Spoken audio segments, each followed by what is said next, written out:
Bien-aimé dans le Seigneur, bonjour. Écris l'histoire de ta victoire. Notre vie en ce monde est très courte.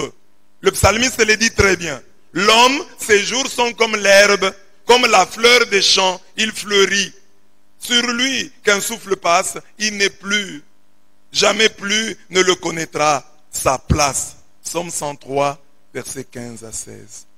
Et dans le poème, j'ai dit, ma vie est pleine de rêves, mais elle est si frêle et si brève. Donne-moi la grâce de la diligence, pour que de toute urgence, j'écrive par ta grâce l'écriture de ma gloire et de ma victoire.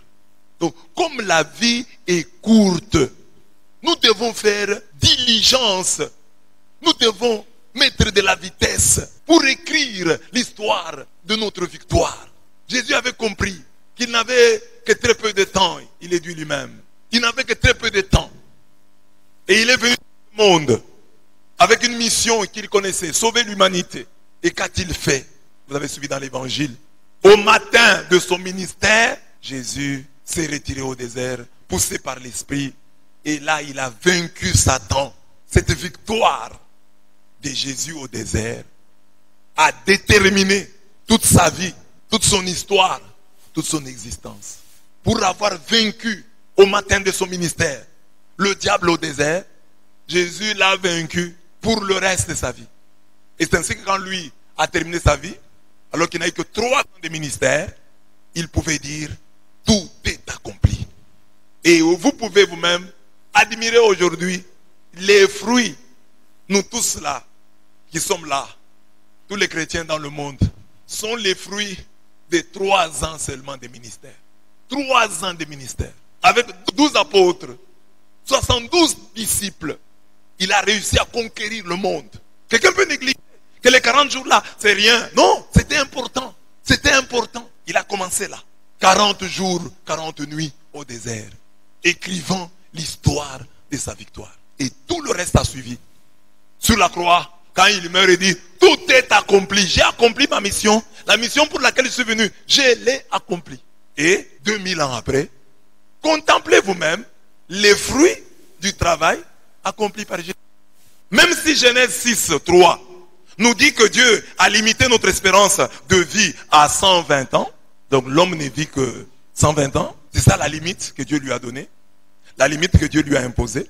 Même si Isaïe 65 dit que le plus jeune d'entre nous mourra centenaire. Même si ici on dit 120.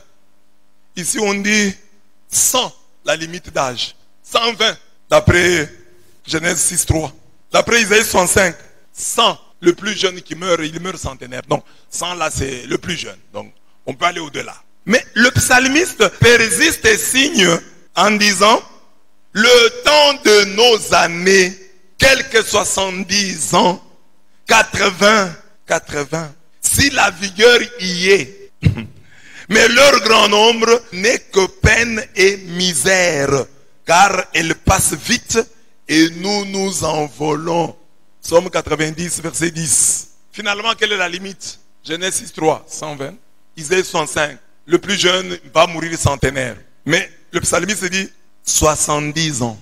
80 pour les rigoureux. Le plus fort là, ils font 80. Par rapport à l'éternité, 120, 100, 80, 70, c'est rien. C'est rien. Le nombre, donc leur grand nombre n'est que peine et misère. Car elles passent vite les années. Et nous nous envolons. Les années passent vite et nous nous envolons. La vie est courte. Nous sommes des êtres évanescents. Ne perdons donc pas le temps. Puisque la vie est courte et que nous passons, utilisons chaque minute qui nous est offerte par Dieu. Pour faire le bien, pour avancer, pour aller de l'avant, pour changer. Ne perdons pas le temps. C'est ça que ça veut dire. Vite, vite. Écrivons l'histoire de notre victoire. C'est sous l'éclairage de cette vérité tragique que nous avons voulu lire et méditer les textes de ce jour. Dans la première lecture, nous est conté l'histoire victorieuse du peuple d'Israël que Dieu fit sortir d'Égypte et à qui il donna la terre promise. Donc dans la première lecture, il y a la victoire. Israël sort d'Égypte Israël reçoit la terre promise.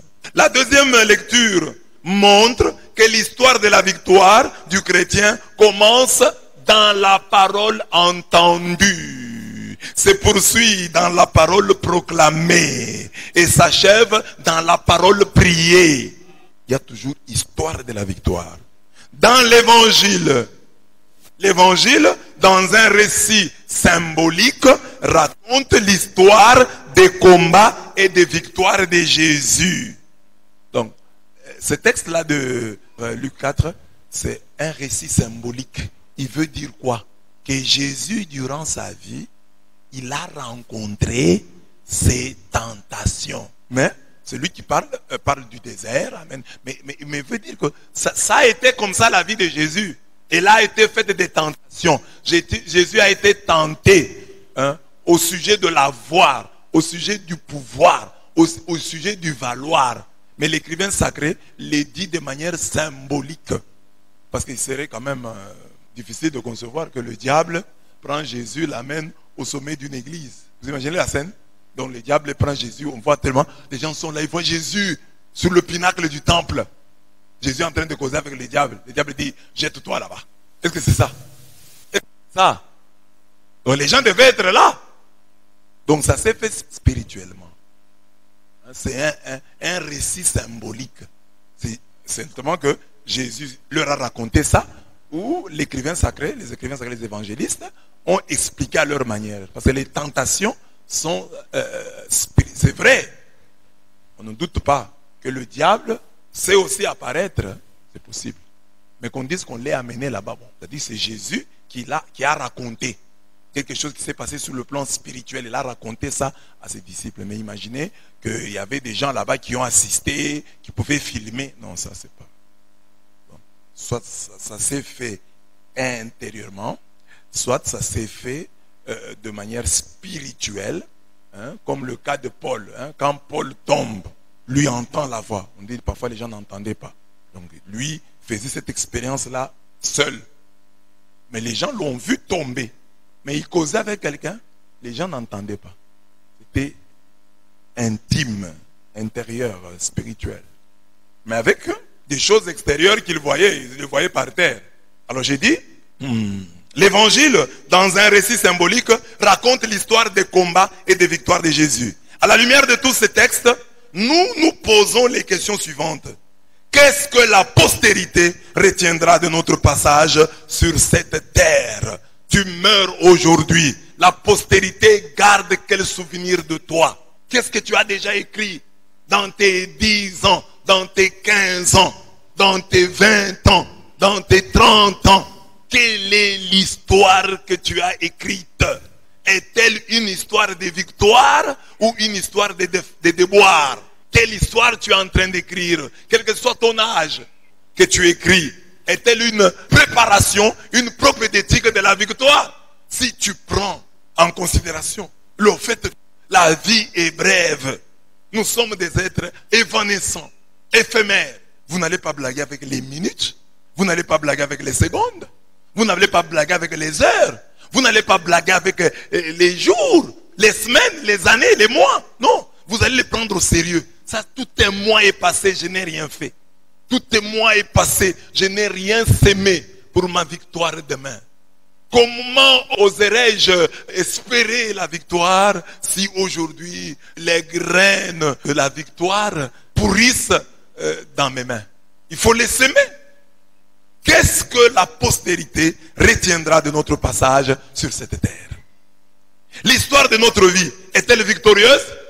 Pouvons-nous, au bout de notre pèlerinage terrestre, dire que malgré les hauts et les bas, Dieu nous a finalement conduits dans un pays ruisselant de lait et de miel?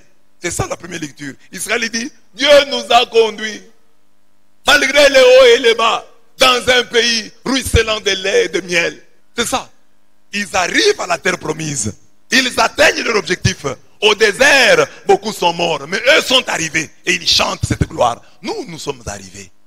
Les autres sont morts, mais nous, Dieu nous a conduits jusque dans ce pays ruisselant de lait et de miel. Pouvons-nous, à l'issue de cette vie courte, de cette vie éphémère, de cette vie passagère, pouvons-nous, mes bien-aimés, dire comme Jésus, tout est accompli. Jésus, au bout de 33 ans, 30 ans de vie cachée, 3 ans de vie publique. Et c'est curieux. Hein? Jésus pouvait quand même commencer, c'est le Fils de Dieu, non? Il pouvait commencer à prêcher à 15 ans. Il pouvait commencer son ministère même à 15 ans. Même à 10. Non? Déjà à 12 ans, il discutait avec les docteurs de la loi. Mais il va attendre jusqu'à 30 ans. Quelle leçon? Parce qu'il y a des gens qui sont pressés. Hein? Tu viens d'arriver et tu veux déjà tout avoir. Hein? Attends. Jésus, même le Fils de Dieu, n'a commencé à prêcher qu'à 30 ans. Tout ce temps, il faisait quoi? Ça faisait déjà passer par l'esprit. Comment Jésus commence à 30 ans? Parce qu'il y a des gens ici de 23 ans, 20 ans qui sont déjà éloquents, qui parlent bien. Nous voyons des vidéos des enfants de 8 ans, 9 ans qui prêchent. Jésus pouvait aussi prêcher. Mais 8 ans, il savait, c'est le Fils de Dieu. Il se taisait. Vie cachée. 10 ans, vie cachée. 15 ans, vie cachée. 20 ans, toujours caché. 29 ans, toujours caché. C'est à 30 ans qu'il sort. Quelle humilité. Lui, le Fils de Dieu, doit attendre 30 ans. Hein? Le Fils de Dieu peut attendre 30 ans. Moi, je suis le Fils de Dieu. Je peux même prêcher à 2 ans. Il pouvait naître en parlant. Déjà, quand il naît là, il commence déjà à prêcher. Mais il n'a pas voulu ça. Il a voulu grandir, comme tout enfant. Et il a commencé à prêcher à 30 ans. Oh, il y a des enfants ici de 15 ans qui sont déjà éloquents, qui prêchent, qui prennent des responsabilités, qui nous attaquent, nous les aînés. Hein? Ah, ce que la Bible dit là, c'est faux. Un enfant de 15 ans peut vous dire ça. Vous dites là, c'est faux. Vous ne connaissez pas la Bible. Mais Jésus, 30 ans, c'est à 30 ans qu'il commence. Et il n'a 3 ans de ministère.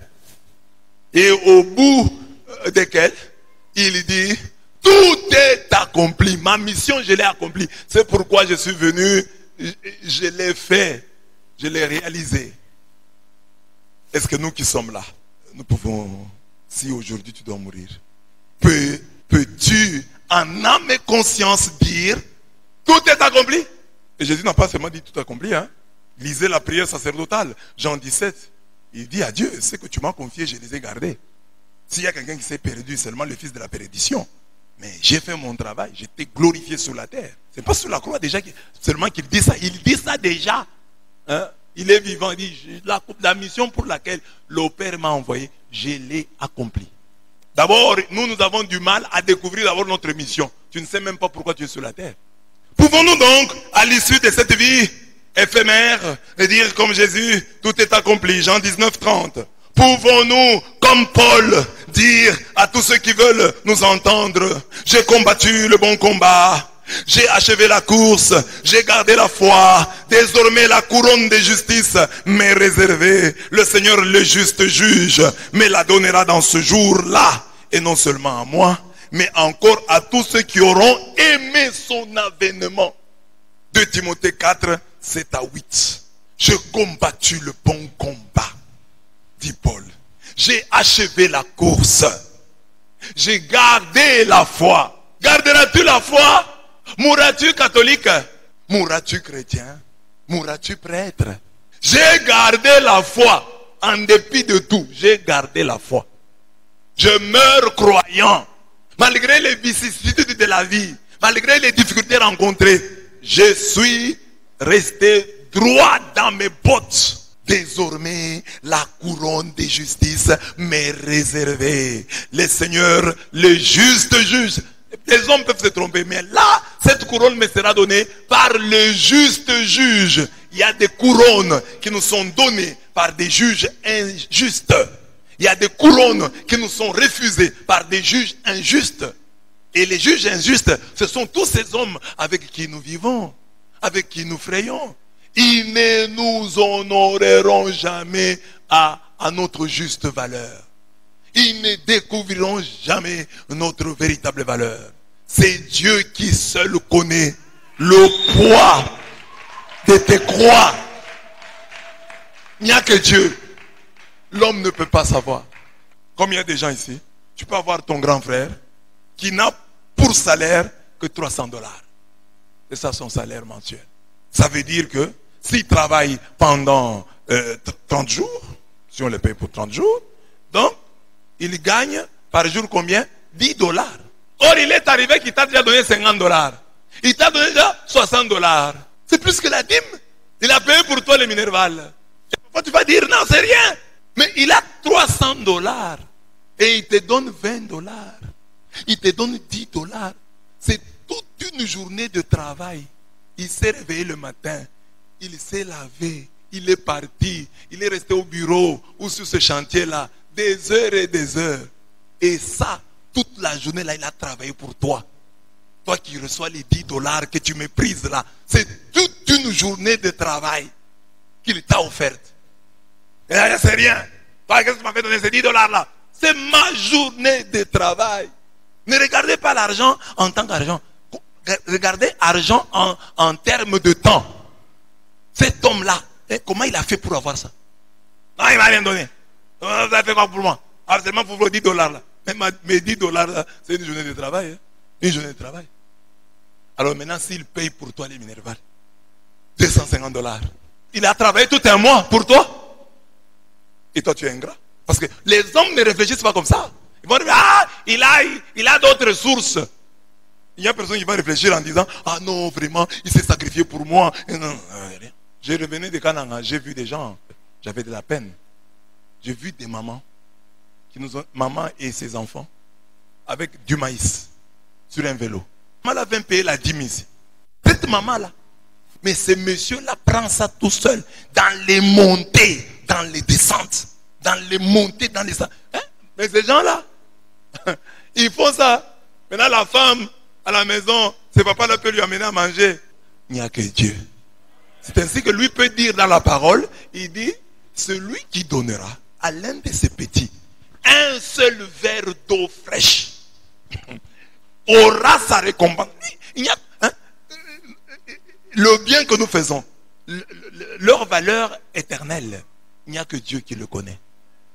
Les hommes s'habitueront à vos dons et ils les mépriseront. Tu vas lui donner aujourd'hui 20 dollars, il va s'exclamer, ah c'est beaucoup, hein, 50 dollars, ah c'est beaucoup, hein. Mais si tu lui donnes ça pendant un long moment, il va trouver que c'est peu. Par rapport à la valeur des 50 dollars, mais par rapport à ses besoins et par rapport à l'histoire, à l'usure du temps. Ah, 50 dollars c'est quoi? Le juste juge, lui, me donnera la couronne dans ces jours-là. Acclamons le juste juge.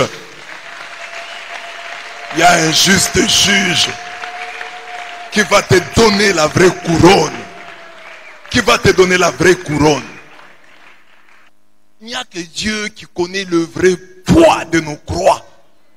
Les gens vont trouver ta croix là légère, ah c'est rien. Il n'y a que Dieu qui connaît le vrai poids de nos croix. Même nos parents.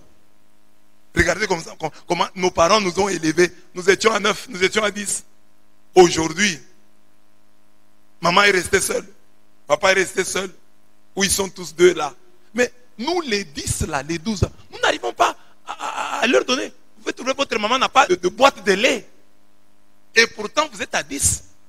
Mais quand elle s'occupait de vous 9 là, il y avait du lait. Il y avait de la farine. Mais elle se retrouve, elle manque de la farine. Alors que vous les 9 là, vous êtes vivants.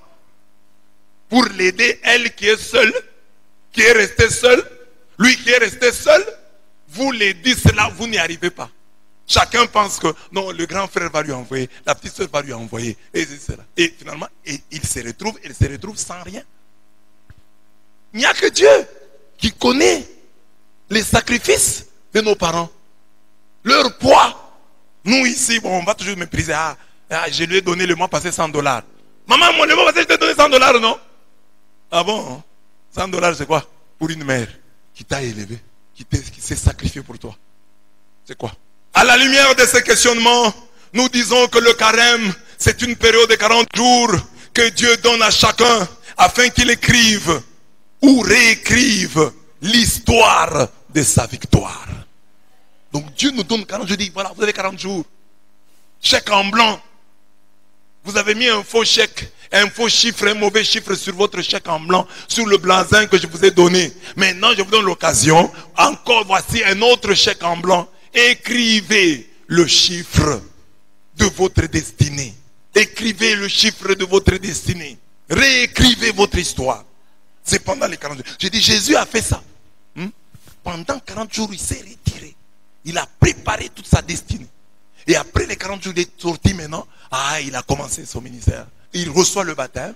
Il fait dire, oh, j'ai le baptême.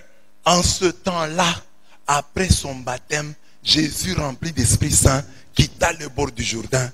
Dans l'esprit, il fut conduit dans le désert, où pendant 40 jours, il fut tenté par le diable. Pendant les 40 jours, il était tenté. Il ne mangea rien durant ces jours-là. Et quand ce temps fut écoulé, il eut faim. Il était déjà tenté. Et le diable vient maintenant. Le diable maintenant vient. Il l'avait déjà tenté pendant les 40 jours. Mais quand il a terminé les 40 jours, il a eu faim. Jésus n'a eu faim qu'après les 40 jours. Il eut faim. Et maintenant le diable vient. Il eut faim et le diable intervint. Pendant les 40 jours, il était tenté. Pendant les 40 jours, le diable lui donnait des idées. Mais maintenant, après 40 jours, lui a eu faim et le diable maintenant est sorti de sa réserve. Est sorti de ses gonds. Maintenant, il dit non, je l'attaque directement. Je l'attaque de front. Et ces 40 jours ont été déterminés. C'est que je vous dis, vous les jeunes, j'ai dit, nous qui sommes vos aînés, le bien que vous pouvez admirer dans nos vies, nous l'avons acquis au cours de ces années-là préparatoires. Que nous considérons comme étant notre carême. Le temps de la jeunesse est fait pour ça. Les débuts d'une carrière est fait pour ça. C'est pour marquer. Parce que tel vous commencez, tel vous devez terminer. Si vraiment vous commencez bien. C'est vrai que la fin d'une chose vaut mieux que son commencement. Mais c'est une parole pour inviter ceux qui ont mal commencé à au moins bien finir. Mais ceux qui ont bien commencé, qu'ils terminent aussi bien. Si tu as bien commencé, termine bien. Si tu as bien commencé, tu as l'obligation de bien terminer. Jésus, on nous le montre ici, il a bien commencé et il terminera bien. Amen. Amen. Ma vie est pleine de rêves, mais elle est si frêle et si brève. Donne-moi la grâce de la diligence, pour que de toute urgence, j'écrive par ta grâce l'histoire de ma gloire et de ma victoire. Écris l'histoire de ta victoire. Dessine la carte de ta victoire. C'est ça. Je veux réussir dans ma vie. Ça, je dois éviter. Ça, je dois éviter. Ça, je dois éviter. Je veux réussir. Alors, j'écris déjà. À travers un bon carême. À travers une bonne vie. À travers une discipline personnelle. Je suis en train de rédiger, de dessiner l'histoire de ma victoire. Amen. Amen. Amen. Premier point, histoire de ta souffrance, victoire de ta prière. Je suis dans la première lecture. Dans la première lecture, Moïse, parlant de la part de Dieu au peuple d'Israël, lui donne des paroles à prononcer lors de la présentation des prémices de sa récolte. Et quand vous allez arriver dans la terre promise et que vous allez faire des champs, si vous récoltez, la première récolte là revient à Dieu. Les bikurim. La première en termes de temps, mais première aussi en termes de valeur. Parce que prémisse, il y a cette dimension-là. Première, c'est par rapport au temps, sur le plan de la valeur, sur le plan chronologique, et sur le plan axiologique. Donc les prémices sont les premières récoltes, les premiers fruits d'un travail, premiers chronologiquement et axiologiquement, par rapport au temps et par rapport à la valeur. Alors Dieu donne à Israël, Dieu par Moïse donne à Israël les paroles qu'il doit prononcer quand il offre les prémices à Dieu. Elles sont là. Il faut reprendre ces paroles. Nous les lisons ensemble. Mon père était un araméen nomade. Il descendit en Égypte avec peu de gens et il y fixa son séjour. Là, il devint une nation grande, puissante et nombreuse. Les Égyptiens nous maltraitèrent et nous opprimèrent et ils nous soumirent à une dure servitude. Nous criâmes à l'Éternel, le Dieu de nos pères. L'Éternel entendit notre voix Et il vit notre oppression, nos peines et nos misères. Et l'Éternel nous fit sortir d'Égypte à main forte et à bras étendus, avec des prodiges, des terreurs, avec des signes et des miracles. Il nous a conduits dans ces lieux où il nous a donné ce pays, pays où coule le lait et le miel. Deutéronome 26, 5 à 9. C'est ça l'histoire. L'histoire de quelqu'un doit être comme ça. C'est ça leur histoire. Il faut écrire l'histoire de ta victoire. C'est ça notre thème. Première lecture, Israël a écrit l'histoire de sa victoire. Ici, ils sont en train de dire, quand vous arrivez dans la terre promise, dites ça à Dieu. Mon père, qui était-il? Un araméen errant. Un nomade. Qu'est-ce que Dieu a fait? Mon père là, dans son errance, il est allé en Égypte. Arrivé en Égypte, mon père en a vu des vertes et des pas mûres. On l'a fait souffrir. On l'a opprimé. On l'a exploité. Mon père a souffert. Mon père, ça veut dire mes ancêtres ont souffert. Hein? Mon père a souffert. Mais après, nous avons crié. C'est pourquoi le sous-thème, c'est l'histoire de ta souffrance, victoire de ta prière. Nous criâmes. Avant, c'était mon père. Hein? La première phrase là, c'est mon père était un araméen errant. Il descendit en Égypte avec peu de gens. Et il fixa son séjour là. Il devient une nation grande, puissante et nombreuse. Point. Les Égyptiens, nous. Là, c'est plus mon père. Les Égyptiens nous maltraitèrent et nous opprimèrent. Ils nous soumirent à une dure servitude. Nous criâmes à l'Éternel, le Dieu de nos pères. L'Éternel entendit notre voix et il vit notre oppression, nos peines et nos misères. Et l'Éternel nous fit sortir d'Égypte à main forte et à bras étendus, avec des prodiges, des terreurs, avec des signes et des miracles. Il nous a conduits dans ces lieux. Et il nous a donné ce pays, pays où coule le lait et le miel. Une success story, histoire de victoire. Les Américains en raffolent quand ils racontent l'histoire et même nous tous. Il n'y a rien qui touche tant les gens qu'une histoire pareille. Quelqu'un qui a souffert et puis après qui est devenu grand. Tout le monde aime ça. Moi j'ai une publication sur Facebook. Je l'ai faite quand j'étais en Espagne. C'est la plus commentée depuis que j'ai commencé à publier sur Facebook. Je raconte là seulement mon histoire. Comment on m'a renvoyé du séminaire. Comment j'ai été ordonné. C'est ça. Ça touche les gens. Parce que beaucoup de gens se retrouvent. Ils disent, mais c'est ça. Je dois aussi avoir une histoire comme ça. Moi aussi, je souffre comme lui. Moi aussi, je connais la même histoire comme lui. Alors, je veux connaître aussi la même victoire que lui. Quand nous avons l'histoire de quelqu'un qui a toujours été riche. Oh, c'est un enfant des riches. Il a toujours été riche. Chez eux, ils ont toujours eu de l'argent. Ça ne nous intéresse pas. Ce qui nous intéresse, c'est un pauvre comme nous qui se retrouve au sommet. Oh, il est comme moi. Il a la même histoire que moi. Donc je peux avoir la même victoire que lui. C'est pourquoi ces success story nous plaisent, nous font du bien parce que nous disons, nous vivons la même condition avec eux. Nous avons avec eux un même destin. Nous pouvons avoir avec eux une même destinée. Ta vie peut se terminer à la première étape, souffrance. Parce qu'il y a 3 étapes. Mon père est un araméen errant. Dans son errance, il se retrouve en Égypte. En Égypte, il est opprimé. Il est exploité. Souffrance. Combat. Nous criâmes à l'Éternel. Nous criâmes à l'Éternel. Ça c'est le combat. Mais il ne s'arrête pas là. L'Éternel a entendu notre voix. Il vit notre oppression, nos peines et nos misères. Et l'Éternel nous fit sortir. Mais c'est l'Éternel qui nous a fait sortir. Mais il fallait que nous puissions accepter. Ceux qui sont arrivés là, tous ceux qui sont sortis ne sont pas arrivés.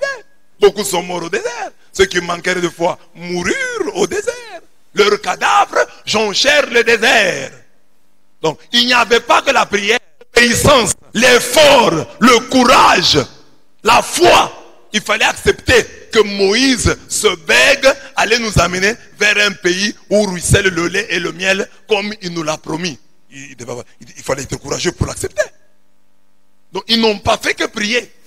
Ils ont cru et ils ont agi. Ils sont sortis. Ceux qui n'étaient pas totalement sortis sont morts au désert. Donc j'ai dit que la success story ici a 3 étapes. Souffrance, combat, victoire. Souffrance, combat, victoire. Souffrance, combat, victoire. Souffrance, combat, victoire. Ta vie peut s'arrêter seulement à la souffrance là. Souffrance. Et puis, tu es né dans la souffrance, tu meurs dans la souffrance. Pourquoi? Parce que tu n'as pas bien combattu. Parce que tu ne t'es pas bien battu. Parce que tu n'as pas bien prié. Parce que tu n'as pas bien crié à l'Éternel. Parce que même quand tu as crié, qu'il a voulu te faire sortir, tu n'as pas compris que c'était lui qui te voulait te faire sortir. Tu ne l'as pas écouté lui. Tu as écouté ton cœur. Tu as écouté tes sentiments. Tu as regardé la montre au lieu de regarder le Seigneur. Et la montre t'a trompé. Et c'est la montre qui est ton Dieu. Ne regarde pas la montre, regarde l'Éternel. Qui regarde vers lui resplendira. Point de honte sur son visage. Dans son combat, le peuple cria vers l'Éternel, qui vola à son secours en les faisant sortir d'Égypte. Dans sa victoire, le peuple habite un pays de cocagne où coule le lait et le miel. Ce qui est arrivé à Israël doit nous arriver. Il faut qu'un jour, avec notre trophée en main, nous racontions notre success story. Tu arrives un jour aussi, tu racontes aussi ton histoire. Mes chers frères, moi je viens d'une famille pauvre. Mon père était un araméen errant. Mon père n'avait rien. Voilà ce que nous avons vécu chez nous. On mangeait les jours pairs. Les filles mangeaient les jours pairs, les garçons les jours impairs. Nous avons connu la misère. Nous l'avons palpé de nos doigts. Alors qu'est-ce que j'ai fait?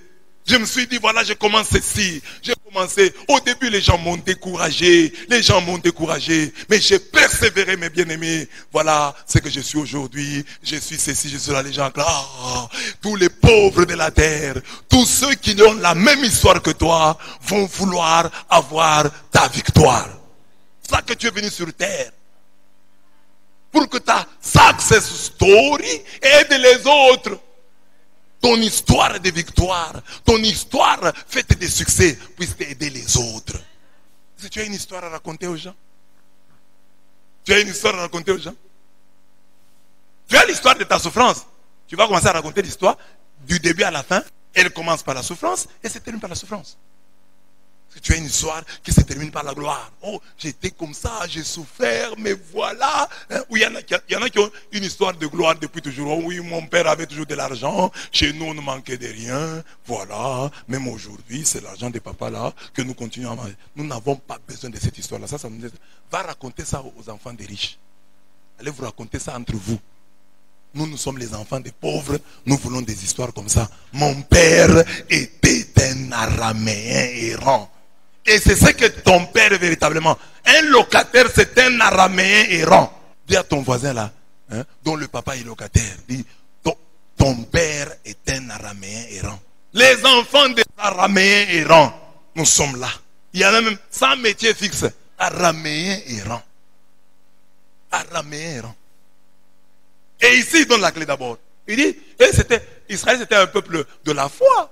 Qu'est-ce qu'ils firent pour sortir de leur misère, pour transformer leur histoire en success story? Ils ont fait quoi? Ils crièrent à l'Éternel. Nous avons des enfants de pauvres, paresseux même pour prier.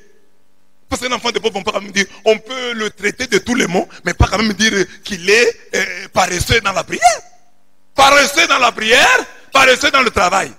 C'est pas possible. Un enfant de pauvre, quand même tu es paresseux dans le travail. Que sois même engagé dans la prière. Comme ça, quand tu es engagé dans la prière, à la prière, on t'apprendra à être engagé dans la vie. Parce que si tu viens ici, tu es paresseux dans le travail, dans les études, tu es ici à la prière. À force de t'enseigner, nous allons te dire, il faut aussi te battre, il faut lire les cours, il faut avoir un petit champ, il faut avoir un petit poulailler. Là, tu vas apprendre ici à l'église. Parce que tu étais assidu à la prière. Et à la prière, on t'a donné la lumière. Tu as compris que non? Ora et labora. Prier et travailler, ça va ensemble. Aide-toi, le ciel t'aidera. Amen. Il faut qu'un jour, avec notre trophée en main, nous racontions notre success story. Mais avant cela, écrivons-la, cette success story, en prenant vraiment conscience de notre souffrante errance. Tu navigues à vue. Tu ne sais pas où tu vas. Est-ce que ta vie est normale? Aujourd'hui, après avoir jeûné depuis mercredi, ce matin, tu as pris un petit déjeuner? Cette vie est-elle normale? Une vie sans petit déjeuner. Et tu n'as jamais demandé à Dieu le petit déjeuner? Tu as déjà trouvé normal de te réveiller le matin et de ne rien manger, de venir à la messe sans avoir mangé? Demande à ton voisin, tu as mangé avant de venir à la messe? Si tu as mangé, c'est le foufou d'hier. Les restes d'hier, là, c'est ça que tu as mangé. Sans condiment. Tu te retrouves là, tu es un jeune garçon, 20 ans, 30 ans. Tu n'as que le téléphone là. Et dans le téléphone là, il n'y a ni méga, ni crédit. C'est ça l'errance. Si on te vole le téléphone là, tu réclames. Il y a des gens à qui on vole le téléphone. Il dit, mais il y avait de l'argent. Il court vite à Orange. Il court vite à Vodafone. En tout cas, bloquer ces numéros-là, qu'on ne retire pas mon argent qui est dedans. Toi, quand on vole le téléphone, ta précaution, c'est la SIM. Papa, prenez même le téléphone là, remettez-moi la SIM. Parce qu'il y a les numéros des gens à qui, les numéros de tes bailleurs de fonds. Et puis, parce que le téléphone lui-même n'est pas bon. Hein? Tu l'as payé à combien? Il y a des gens qui sont des resellers. Ils ne payent jamais les téléphones au marché. Lui paye toujours. Téléphone de 3e, 4e main. Tu sais, un garçon comme ça qui vient, il est sale, mais il a un téléphone. Hein? Un téléphone intelligent. Il vient avec tes ventes. C'est le recel. C'est du vol. Et toi, tu es content. Tu bénis même Dieu. Prends conscience de ton errance souffrante. Quand tu ne prends pas conscience de ta souffrance, tu vas y rester. Nos parents, nos aînés sont restés dans la situation là parce qu'ils l'ont à un certain moment normalisé. Ne normalise jamais ta souffrance. La souffrance doit appeler ton combat. La souffrance doit appeler ta lutte. Et si à cette souffrance, tu as comme solution combat, tu en sortiras. Si tu te bats véritablement, tu en sortiras. Si tu te bats avec Dieu, tu en sortiras. Nous criâmes vers l'Éternel. Nous criâmes vers l'Éternel. Nous criâmes à l'Éternel, le Dieu de nos pères. L'Éternel entendit notre voix et il vit notre oppression. Il ne change jamais. Il ne ment jamais. J'ai dit, écrivons cette histoire en prenant vraiment conscience de notre souffrance, de notre souffrante errance, de notre errance souffrance. Prenons conscience. Je souffre. La vie que je mène n'est pas normale. Le lit que j'ai, c'est pas un lit. La nourriture que nous consommons chez nous là n'est pas bonne. Les chaises que nous avons chez nous là, c'est pas des chaises normales. Être renvoyé de l'université pour n'avoir pas payé les minerval, c'est pas normal. Manquer de minerval, manquer une chemise, manquer un pantalon, manquer des chaussures, c'est pas normal. Et c'est ça maintenant, cette souffrance là, qui va te pousser à aller dans les montagnes, aller dormir même dans la brousse, cherchant la face de Dieu. Seigneur, je dois sortir de cette souffrance. Tu fais quoi ici cette nuit? Je veux sortir de la souffrance. Je veux en finir avec cette souffrance. Elle a tué mon père. Elle a tué ma mère. Elle ne va pas me tuer. Je veux sortir de cette souffrance. Je dois sortir de cette souffrance. Là, tu as pris conscience. Mais si tu es content d'avoir de manger comme on mange chez vous, là, tu trouves que c'est bien vous manger chez vous, et ton rêve, c'est être un peu plus que ton papa. Hein? Ton papa là, il a amené des petits riens là à la maison, vous mangez, et puis toi tu veux être un peu plus que lui. Tu n'as pas de grands rêves. C'est ce que j'ai dit dans le poème. J'ai dit quoi dans le poème? Je reprends, ma vie est pleine de rêves. Faut en avoir. Mais elle est si frêle et si brève. Donne-moi la grâce de la diligence pour que de toute urgence, j'écrive par ta grâce l'histoire de ma gloire et de ma victoire. De toute urgence. Il faut écrire. Et nous, l'urgence ici, comment nous écrivons de toute urgence? C'est le carême que mes 40 jours ici, je les prenne au sérieux.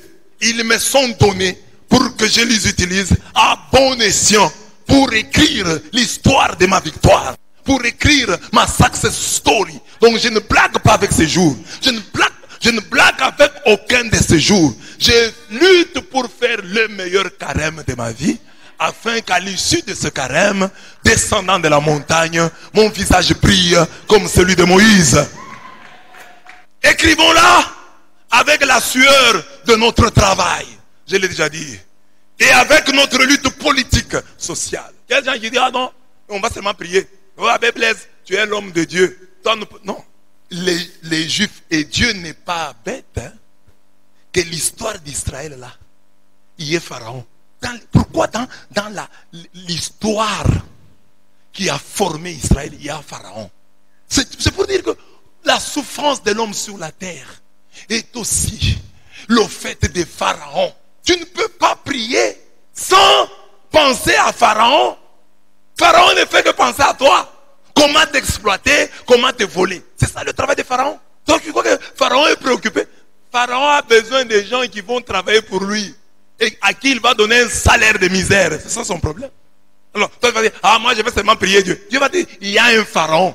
Et Dieu a envoyé Moïse, pas auprès d'un pasteur, pas auprès d'un prêtre, mais auprès de Pharaon. Va dire à Pharaon qu'il laisse aller mon peuple. C'est la Bible. Je ne sais pas qui, vous, votre foi vient d'où. Quand un homme de Dieu parle politique, ah non, toi prêches la parole de Dieu, laisse la politique. Mais Moïse a prêché à qui? Ça, Pharaon, laisse partir mon peuple. Et aujourd'hui, cette religion-là du diable, la religion qui est opium du peuple, c'est la religion du diable. La religion qui ne t'aide pas à réclamer tes droits civiques, politiques, c'est une religion du diable. Elle veut te maintenir dans la misère. Tu dois te révolter contre ces dieux-là. Parce que tu vas lui dire, mais Israël, tu l'as envoyé. Moïse, tu l'as envoyé. C'est Pharaon. Moïse s'est opposé à Pharaon. Tu l'as d'abord envoyé grandir dans la maison de Pharaon. Regarde, Dieu c'est un grand pédagogue. Il veut délivrer Israël. Il fait en sorte que Moïse grandisse d'abord dans la maison de Pharaon. Il vit comme un prince. Il voit ce que c'est que manger à table chez le roi. Il apprend ce que c'est que le bonheur. Et ça les révolte maintenant quand il regarde son peuple. Mon peuple est en train de trimer comme ça. Moi je suis là-bas en train de manger. Non, on doit sortir de cette situation. Et ce que j'ai dit aux gens, dans le combat ici, moi comme prêtre, après 25 ans de ministère, j'ai quand même à manger. Moi j'ai quand même à manger par rapport à certains. J'ai quand même à manger, j'ai quand même à boire. Et quand je parle, c'est parce que j'ai été. Dieu, à travers le sacerdoce, m'a mis chez Pharaon. J'ai quand même vu ce que c'est que la vie. Et alors je réclame pour mon peuple. Je dis non, vous devez avoir le courant. En ce moment-là, moi je parle, je réclame le courant pour les autres. Moi j'ai allumé mon groupe électrogène. Je réclame pour vous. Non, Abbé Blaise fait la politique. C'est quoi ça? Ça c'est le diable qui ne veut pas que tu sortes de la misère. Ce pays, le monde ne changera jamais si les peuples ne prennent pas conscience de leur misère. Si le peuple ne s'élève pas pour sortir. Dieu a dit à Israël de sortir. Mais Israël régimbait. Le peuple n'aime pas la liberté. Israël régimbait, ne voulait pas partir. Ah, nous sommes déjà habitués. Pendant un temps, ils souffrent de ah, nous voulons rentrer. C'est ça le peuple. L'homme n'aime pas la liberté. Mais il faut qu'il y ait un guide. Lui qui a vécu chez Pharaon, qui a été chez le prince, qui a mené une vie princière, qui a compris ce qu'est la vie, qui a vu ce qu'est la vie, la vraie vie que les enfants de Dieu doivent avoir. Alors, lui a dit, allons, cette vie d'esclave, même si vous mangez les concombres, même si vous mangez les laitues, même si vous mangez quoi, tout ce que vous mangez, les viandes, ne méprisez pas. Quand tu es esclave, même si tu manges bien, ce n'est pas une bonne vie. Vous devez aller manger bien dans ce pays où coule le lait et le miel, mais en étant libre. Amen. Donc, tu veux sortir de la misère, tu veux écrire l'histoire, engage-toi aussi politiquement. Ne considérez jamais la politique comme quelque chose du diable. Entrez-y comme chrétien pour l'évangéliser. Et celui qui vous dit que dans la politique il y a le diable est partout, même dans l'église. Dans l'église on s'empoisonne. C'est Dieu ou c'est le diable? Dans l'église on se tue. C'est Dieu ou le diable? En politique on se tue. C'est Dieu ou c'est le diable? Dans le football on se tue. C'est Dieu ou le diable? Dans les affaires on se tue. C'est Dieu ou c'est le diable? C'est le diable. Donc le diable est partout. C'est à toi de te battre. Quand à l'église il y a le diable, maintenant toi tu te laisses avoir. Non, tu ne dis pas, comme le diable est à l'église, je pars. Non, tu restes là, mais tu le combats. Le diable est en politique, je reste là, je le combats. Le diable est en médecine, je reste là, mais je le combats. Le diable est dans les affaires, je suis dans les affaires, mais je le combats. Il faut que des chrétiens entrent. Imaginez si des vrais chrétiens étaient, tous les politiciens ici qui sont là, à la tête du pays, étaient des vrais chrétiens. Les choses changeraient. Mais nous avons toujours des gens qui n'ont pas eu le temps de devenir des bons chrétiens et qui sont devenus des politiciens. Alors ils ne travaillent pas bien. Mais il faut que toi, que Dieu fasse de toi un bon chrétien, que tu aies maintenant le pouvoir et que tu deviennes un bon politicien. Tu peux nous apprendre une nouvelle manière de faire la politique. C'est comme ce matin, j'ai vu une photo de Maman Olive souriant derrière la photo de Félix. Bon. Moi j'étais content. Parce que quelqu'un d'autre ne voudrait même pas se faire photographier derrière Félix. C'est toi qui l'as vu. Ou c'est par surprise, mais quand même la photo est là. Moi je me suis réjoui. Que soit. Quelle est la politique qu'on nous a apprise depuis toutes ces années? Comme ça, nous aussi, une autre année, quand il y aura un président d'ailleurs qui n'est pas de chez nous, nous allons bien nous comporter. Le pays avance comme ça. Nous avons fait de la mauvaise politique. Lutte politique, lutte sociale. Pas seulement la politique, la lutte sociale. Il y a la lutte sociale. Lutter, par exemple, pour que les gens apprennent à être pauvres. Ce n'est pas de la politique. Nous sommes dans le social. Que les gens aient des champs. Les inviter à avoir des champs. Les inviter à avoir un petit poulailler. C'est aussi un combat important qui nous permet d'écrire ou de réécrire l'histoire de notre victoire. Imaginez si nous étions une église ici. Tous les jeunes ont quand même une activité. Mais savez, moi j'ai fait ceci. Mais savez, moi j'ai une cabine. Arrive à Kinshasa. Ils commencent à vendre du thé. Comme à Kinshasa, les gens aiment le thé. Ils vendent le thé. Et après un temps, vous voyez ces messieurs-là, ils s'enrichissent. Du côté de Louisa, les Rwandais sont entrés. Ils travaillent, ils sont plus riches que les autochtones. Il y a une poudrière de ce côté. Vous pensez que c'est seulement Goma? Il y a une poudrière ici. Hein? Ces gens-là sont venus. Ils s'installent, eux travaillent, ils ont des champs, ils travaillent, ils investissent, ils gagnent l'argent, ils ont des sortes de coopératives, ils sont en train d'avancer. Au bout d'un temps, ils seront plus nombreux, ils seront plus forts, ils vont dominer, les autochtones vont s'élever, il y aura la guerre. Je vous informe déjà. Nous-mêmes là, nous ne savons pas découvrir les richesses qu'il y a chez nous. Nous savons. Mais les étrangers viennent, ils font des champs, ils réussissent là où nous n'avons rien tenté. Quand tu ne luttes pas, comme je l'ai déjà dit ici 1000 fois, maintes fois, les agents de la MIBA, il y en a ici parmi nous, ils ne font rien pour leurs droits. Ils sont assis, que Dieu vienne agir pour eux. Le barrage de Tchala, c'est pour la MIBA. C'est la MIBA. Mais vous allez à la cité de la MIBA, il n'y a pas de courant. Le courant est chez les particuliers, sauf à la MIBA.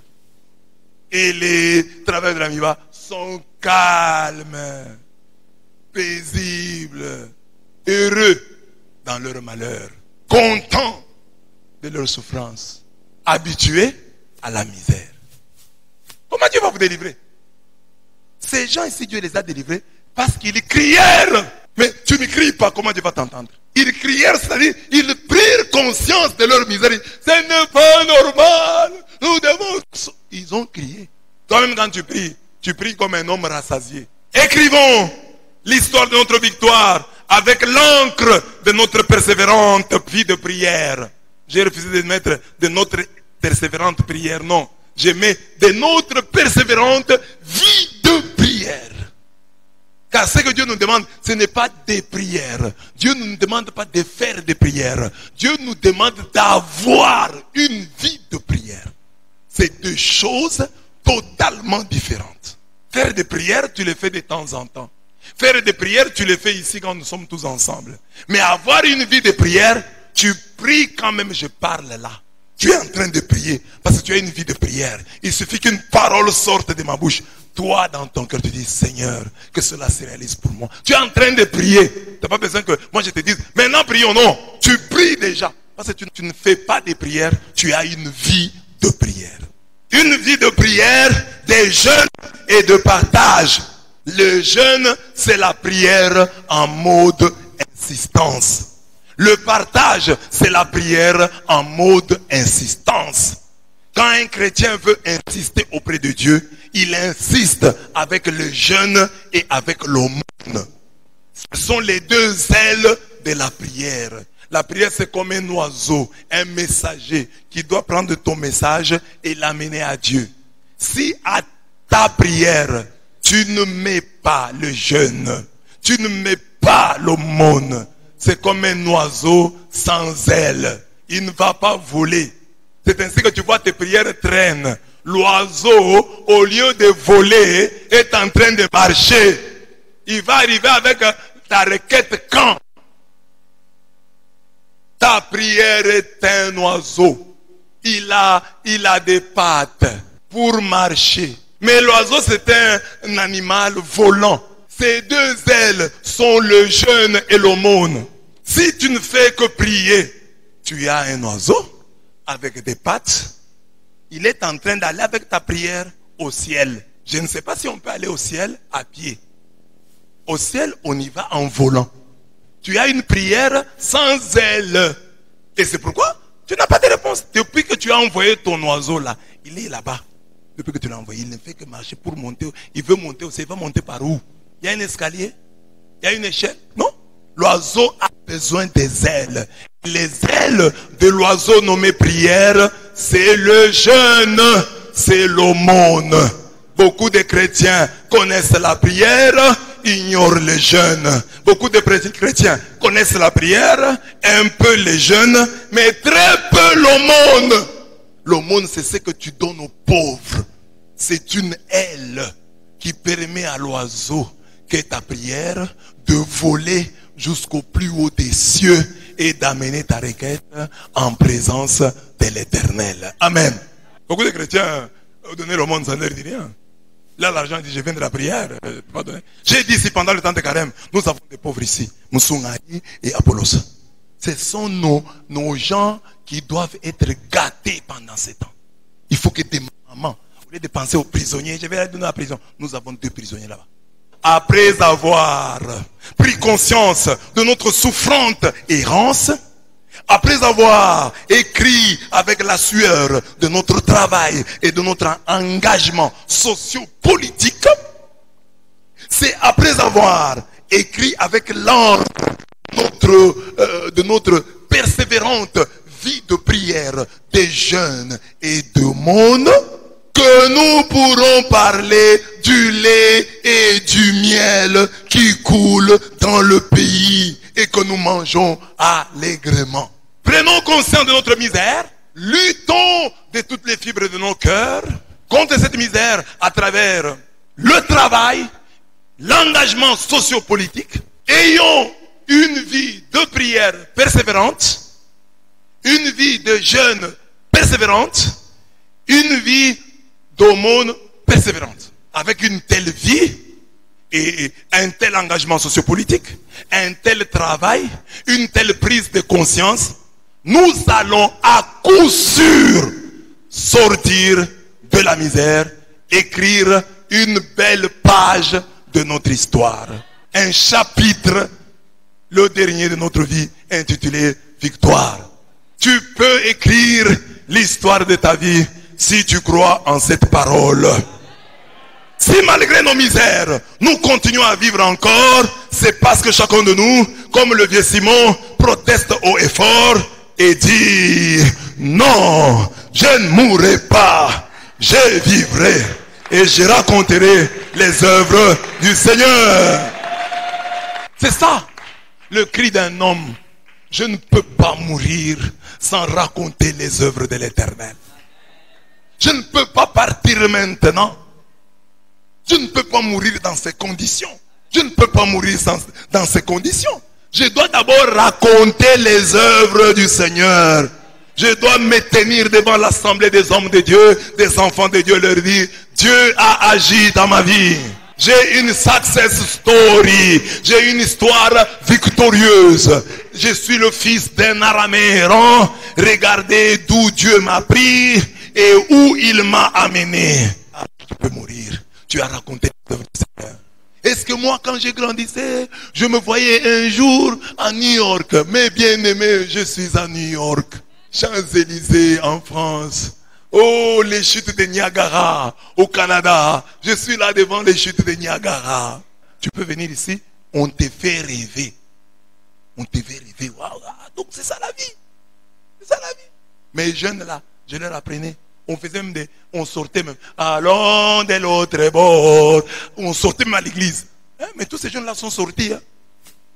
Hein? Pour la plupart, il y en a qui ont échoué, mais la plupart de ceux qui croyaient vraiment ont réussi dans leur vie. Ils sont bien quand même. Ils ne triment pas. Et eux-mêmes me le disent, mais vous savez, parce qu'ils ont vu un autre garçon, parmi les garçons qui étaient là à la place, comme certains ici, distants, ne s'intéressaient pas, tout ce qu'on faisait là, rien. Si un jour sur ta route, tu rencontres la mort, ne sois pas dans le doute, ne sois pas dans le doute. Protège ses enfants. Il n'a pas dit que tu coulerais, il n'a pas dit que tu sombrerais. Ceux qui ont cru en ça sont bien. Ceux qui ont cru en ça, les jeunes que j'avais, ils ont penché, ils ont, en tout cas, ils sont bien. Celui que tu vas trouver en train de trimer, bon, il trime, bon, quand même, bon, pas qu'il trime, bon, Dieu ne ment jamais. Dieu ne ment jamais. Ce carême nous est donné pour écrire l'histoire de notre victoire. Je ne mourrai pas, je vivrai, je raconterai les œuvres du Seigneur. Il faut que j'ai des œuvres du Seigneur. Quand tu arrives chez Dieu, tu donnes un peu un rapport. Seigneur, tu m'as envoyé sur la terre, il faut que tu donnes un rapport. Tu m'as envoyé sur la terre, Seigneur, je suis le fils de tel et de tel, j'ai grandi chez mes parents, etc., etc. Voilà, j'ai fait des études, maman paye pour moi, papa paye pour moi, j'ai terminé. Quand j'ai terminé, voici ce que j'ai fait. Je me suis battu, j'ai commencé une petite ferme, et voilà, j'ai terminé, ma ferme est encore là, tu peux la regarder, elle est là. La ferme, hein, ok, je savais. Alors Seigneur, j'ai été partout dans le monde. J'étais en Asie, je suis allé en Chine, je suis allé à Dubaï. J'étais aux États-Unis, j'étais parti en France, etc., etc. Maintenant, quand je suis ici devant toi, Seigneur, j'ai laissé à mes enfants autant de parcelles. J'ai laissé une entreprise. Mon fils, tu as vécu. Mon fils, tu as vécu sur la terre. Tu feras un tel rapport à Dieu. Ton rapport sera vraiment succinct. Hein? Seigneur, en peu de mots, moi, né en Bujimaï, mort en Bujimaï, né dans les mêmes conditions, mort dans les mêmes conditions. Mon père était un araméen errant. Moi, je suis pire qu'un araméen errant. Mon fils va en enfer. Moi qui ai souffert sur la terre, je vais encore souffrir ici. Ton film, tu l'as commencé. On t'avait prêché, non? Écris l'histoire de ta victoire. À travers ce que tu fais aujourd'hui, tu es en train d'écrire l'histoire de ta victoire. Ou de ta défaite. Ou l'histoire de tes déboires. La clé, la première clé que nous utilisons, c'est le carême. Prenons le temps d'écrire cette histoire. Ça, c'est la première lecture. Dans la première lecture, j'ai montré quoi? En analysant la première lecture, si vous êtes attentif, j'ai montré que ceux qui souffrent, quand ils se battent et crient vers le Seigneur, il leur donne la victoire.